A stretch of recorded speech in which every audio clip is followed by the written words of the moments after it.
okay na okay yan, ano, kasi nakokontrol natin yung kanilang pagdidilig, no? Maraming tubig yan na nai-stack, kaya hindi niya kailangan ng maraming. Dito naman po siya dinapuan sa may pinakataas, ano, kaya pag ito yung ginagamit ko sa aking jade, ano.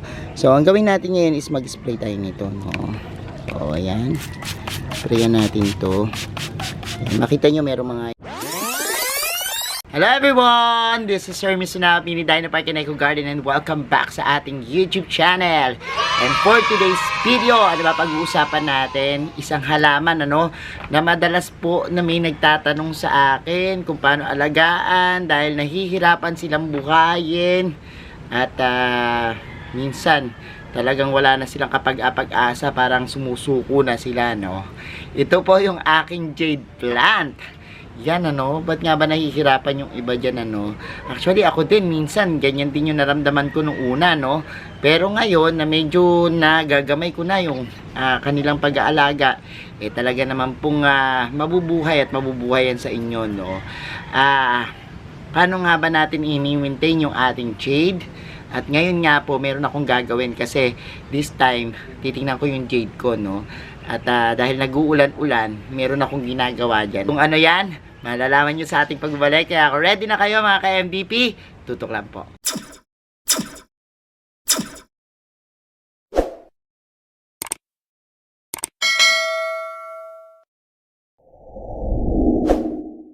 And we're back mga ka-MDP, at ngayon nga po, nandito tayo sa aking area kung saan nakalagay yung aking jade, ano. Kasi po, may times po na kung saan nahiyang yung aking jade, doon ko na lang po sila nilalagay, ano, kahit ulanin yan, arawin. Kapag halimbawa pong bago lang sa inyo yung jade nyo, medyo ingat-ingat pa lang po kayo sa pag-aalaga. Medyo ingatan nyo po sila sa pagtutubig, kasi minsan yun yung nagiging reason, ano, ng pagkamatay niya, yung overwater. Kasi po nangyayari, minsan nag-develop yan ng fungus, ano. At kapag nangyari yan, natutunaw yung inyong jade kapag na fungus. So ngayong araw na ito, dahil nga ulan ng ulan, mayroong mga problema yung mga jade, ano, kasi itong aking jade na to, talagang nakalagay po yan dito sa rain or shine na part ng ating garden, ano.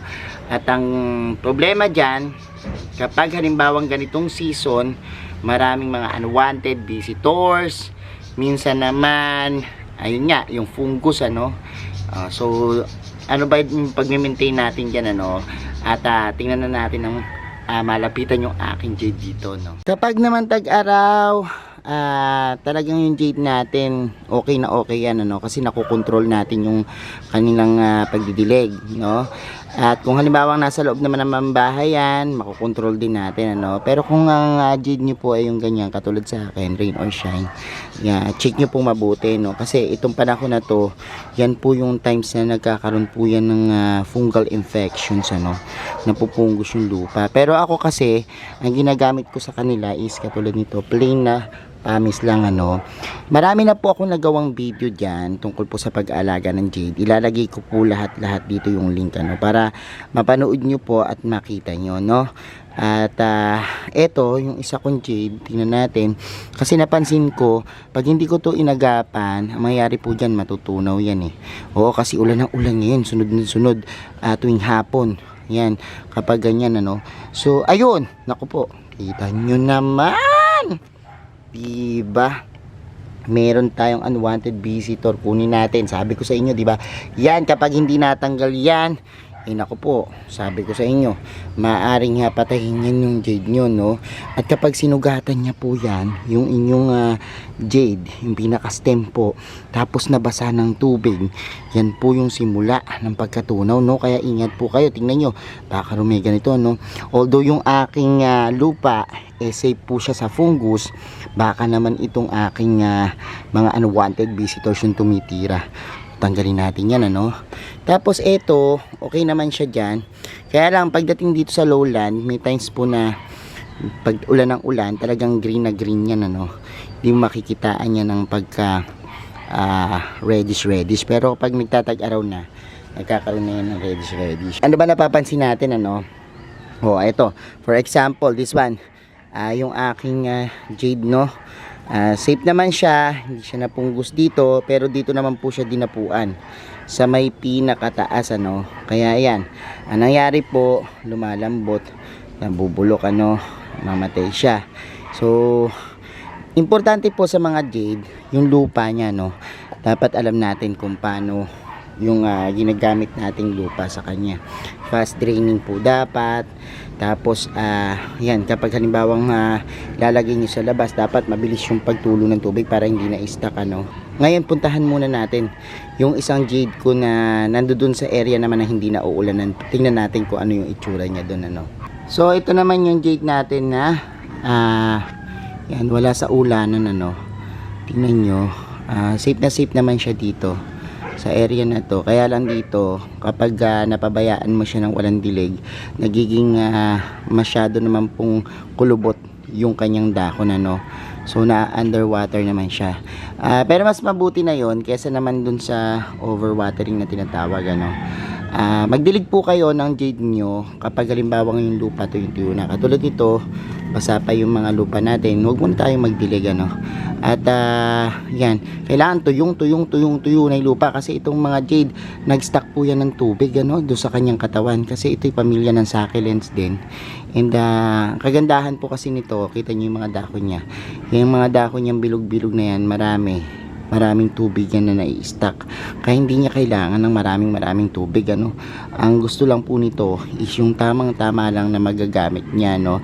Every time na natutuyo yung lupa, meron pa naman tong tubig dito at wala kayong dapat pag-alala. So dahil nga nakakapag-imbak siya ng tubig, may magagamit pa siya, no, for ilang days, minsan man pa yung inaabot. So wag mo na kayo magdilig, dahil lang jade meron niyang sariling mga iniinom na tubig do sa katawan, ano. So yan. And ngayon, tingnan niyo yung jade ko. Maganda kasi yung mga jade, ano. Sabi nga, napakaswerte ng jade dahil dun sa kanyang mga bilog-bilog na dahon na sumisimbolo ng kaperahan, ano. Kaya ito kasama lagi sa lucky plants, no. Tingnan nyo, ito kagagaling lang sa bulaklak nitong jade ko, no. At ngayon, okay na okay siya. Tingnan nyo. Ang taba nitong ating jade dito, no. At ang ganda-ganda. Ngayong araw na ito, may gagawin ako. Bala ko na mag-spray ng fungicide, kasi pag ganitong maulan, yan talaga yung may nagde-develop ng mga fungus dun sa kanyang mga lupa, ano. So ang ginagawa ko, salit-salit, halimbawa ngayon mag-spray ako fungicide, after 7 days insecticide naman, no.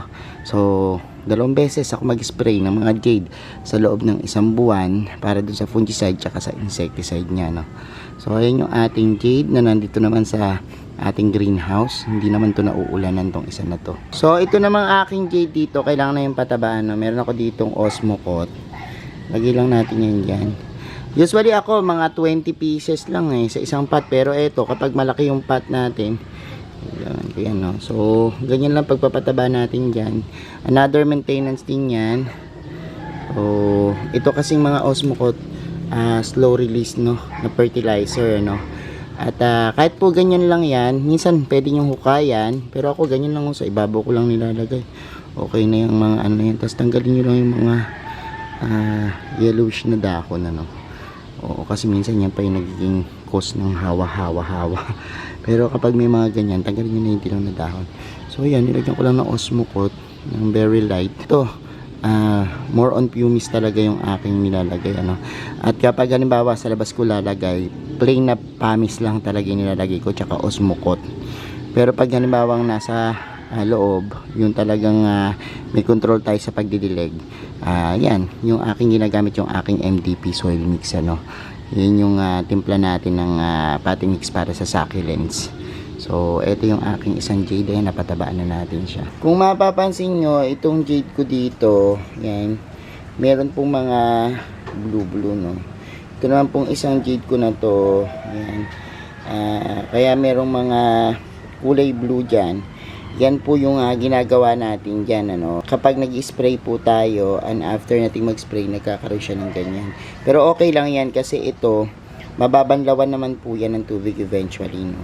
Pag halimbawa nagdirig tayo sa susunod, mawawala naman yung mga asul-asul na yan. Yan po ay uri ng fungicide. Mamaya po papakita ko sa inyo yung ini-spray ko. Mas matibay siya kapag halimbawa na-sprayan yan. Tsaka yung mga kulay black na mga water fungus dun sa dahon, na iiwasan po natin, ano.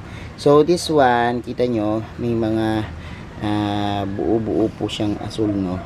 Yan, papakita ko ini-spray dyan. Puntahan natin yung sprayan nating jade ko. Itong isa na to na sprayan na kasi to. So ngayon, balik tayo dito sa ating yan, pinakita kong jade kanina. And ngayon, ito, meron ako dito tinimpla, no. Actually, sa 1 litro po nung tubig, 1 kutsara po nung Toroge Blue. Yung nakita nyong buo-buo kanina, ito po yun, no. This one is Toroge Blue. Yan po yung hanapin nyo, no, na fungicide, no. Sa mga succulents ko po at ibang plants, ito ginagamit ko.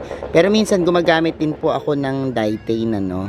Yung Ditane po, puti naman siya. Pero ito, mas effective sa akin tong Toroge Blue kapag ito yung ginagamit ko sa aking jade, ano. So, ang gawin natin ngayon is mag-spray tayo nito, no. So, ayan. Sprayan natin to. Makita nyo meron mga yan, oh, yung ganyan. Kasi yan po, kapag inisprayan nyo yung inyong mga jade ng ganyan, ngayong tag-ulan, mas protektado sila dun sa tinatawag na kanina nakita nyo, ho, di ba? Tinira siya. Hindi nga siya tinira dun sa kanyang roots ng fungus, pero dito naman po sa katawan. Kasi ang minsan po, kapag halimbawang nagsugat-sugat yung mga katawan ng inyong jade, halimbawang umulan, talaga pong mamamatay yan. Kapag halimbawang naepektuhan po yan, ano, ng fungus. So, sa pamagitan po nitong fungicide na nilagay natin, mas may protection po siya, no. So, isprayan nyo po hanggang doon sa mga stem niya. Yan. And, para po talagang yan, kumanda yung inyong jade, ano, at maiwasan yung pagkamatay niya. So, spray tayo ng spray. And ayan, nakita nyo naman yung ating jade. Talagang yan ang pag-spray niyan. So, ang mangyayari po kasi dyan, may times na kapag halimbawang yung inyong jade ay naapektuhan ng fungus, maari po yang magkaroon ng ganito. Yan, dito siya. Parang stem rot yung tinatawag ko.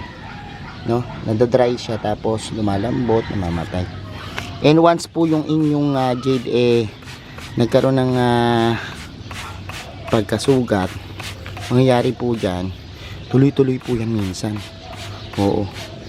Tuloy-tuloy na lalambot tapos hawa-hawa na, no, yung fungus. So ito na, sprayan na natin yung ating jade, ano. So ayan po, tandaan nyo, no, yung timpla natin. Sa 1 litrong tubig, lagyan nyo po ng 1 kutsarang fungicide, ano. Pwedeng Toroge Blue o Ditane, ano. Kung ano po yung mas prepared nyo at kung ano available sa inyo. So ayan mga ka-MD, pinapanood nyo na yung ating video for today at nalaman nyo na yung ilang maintenance na ginagawa natin sa ating jade.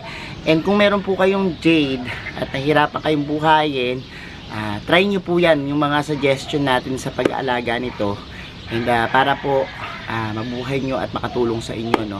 So thank you so much sa inyong panonood. Sa mga hindi pa po nagsasubscribe sa ating YouTube channel, pindutin lang po yung subscribe button. Yan, kung bet na bet nyo po yung ganitong usapan, plants and gardening.